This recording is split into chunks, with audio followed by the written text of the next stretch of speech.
Skeleton Crew has been a refreshingly fun adventure in the Star Wars galaxy, and its composer, Mick Giacchino, has been creating a really well-crafted score for this story throughout, full of short motifs that have tied everything in the story together. But today, I want to talk about how much of the music so perfectly fits the story and captures the identity of pirates in space.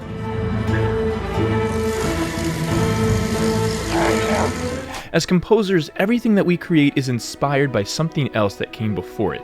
The more music that a composer hears and understands, the more interesting, complex, and unique their sound will become. For film composers, though, the goal isn't necessarily to sound unique, but instead to remind us of things we've already experienced without taking us out of the current narrative.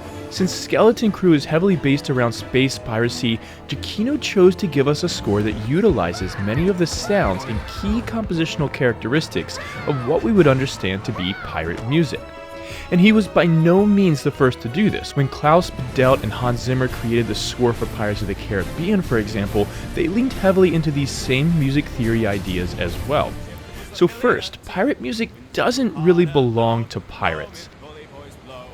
Instead, this was the music by and large that was sung on any maritime vessel as it crossed the oceans, and the term shanty specifically refers to something that would have been sung while working to keep everyone moving. Most often, this music would have been heard on regular merchant vessels. We refer to it as pirate music though, since we understand culture through movies, and nobody wants to watch a movie about a maritime merchant vessel on its own. So now the sound is that of pirates. But these songs are believed to have begun originating as early back as the 16th century or even earlier, as maritime trade to the New World began to pick up.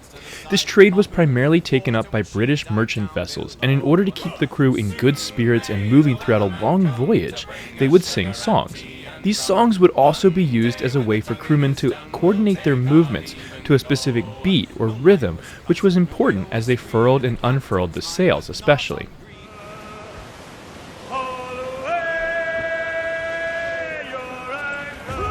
But the music of British sailors typically originated from further north, in the hills of Ireland and Scotland. Irish culture was also beginning to flood to the New World as people began trying to find a new life further away from British oppression. So, many took to the sea heading to the Americas. And the music used for these sea shanties is often derived from Irish songs that the men would already know as well. When we look at Irish folk music, several modes immediately become identifiable. Modes are scales used to select pitches in a piece of music, so even major and minor are actually considered modes. But Irish folk music tends to lean more on Dorian,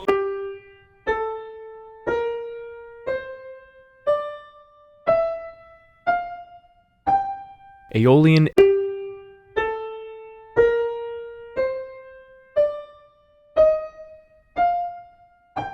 and Mixolydian modes.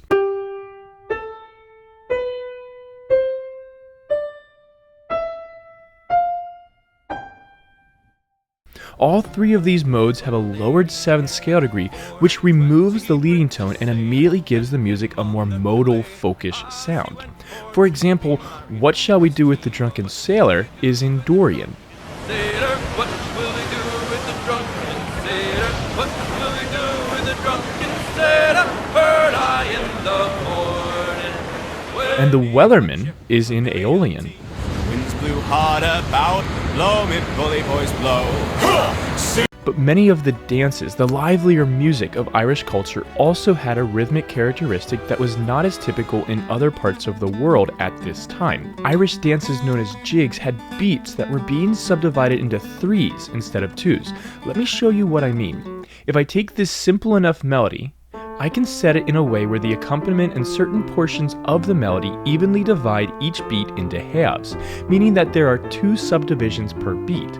If you try tapping the beat and then tapping a faster rhythm underneath, you'll end up instinctively tapping twice per beat. This is what's known as a simple meter or a simple time signature.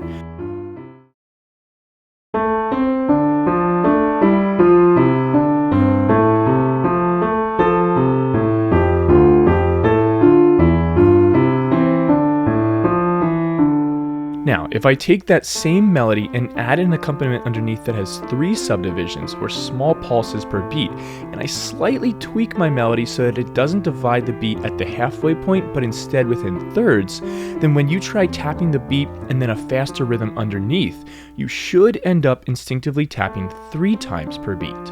And this is what's known as a compound meter or compound time signature, where the beat is divided into 3s.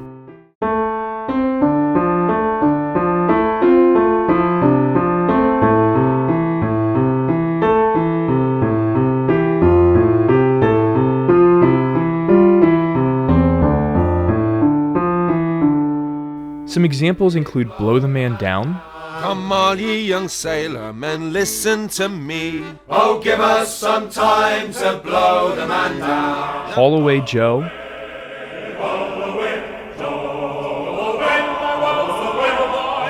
and Heave Ho.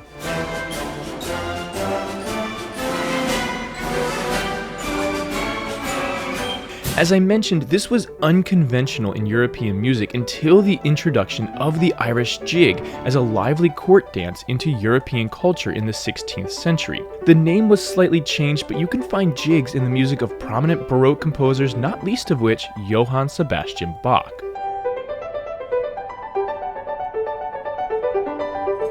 And so when we take a look at both the pirate theme and the main crew theme for Skeleton Crew, both are noticed to be in compound meters most of the time, and also in the Aeolian mode, where that 7th scale degree has been lowered.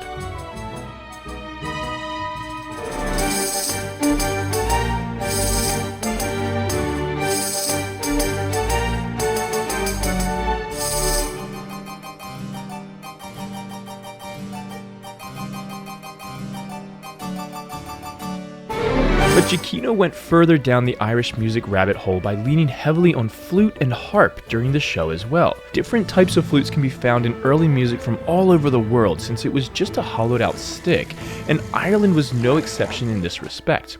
Harps were also considered a familiar instrument to many northern cultures, especially where goats and sheep were prominent, since the strings were made from them. Because this was folk music, the songs are often simple with a lot of stepwise motion and repetitive material as well. The Irish sound in shanties boomed in the Caribbean during the 18th century as a combination of the development of the sugar industry and its wealth and a mild time in hurricane weather due to lowered global temperatures occurred. This is the time period when British maritime shipping was at its peak, and so were, you guessed it, pirates as well. So this Irish music, with all of its modal and rhythmic elements, became the quintessential sound of the sea and of pirates during the late colonial era. And since that's what composers see when they study the music of the maritime merchants and their pirate counterparts, that's what they then choose to use to emulate that sound for us in movies and shows that include pirates. Now, to really make it sound like big bad pirate music, we add some heavy brass in at first to establish the idea of strength and might as the key resource. And now we've moved away from a peaceful merchant vessel and closer to a group that is more militaristic and more barbaric. But all of these concepts with a compound meter and modes that have a lowered 7th such as Aeolian, Dorian, and Mixolydian are a key part of what makes this sound like pirate music, even though we're in space. If you're interested in learning more about music theory, check out my Max Rebo's Music Theory course playlist as well.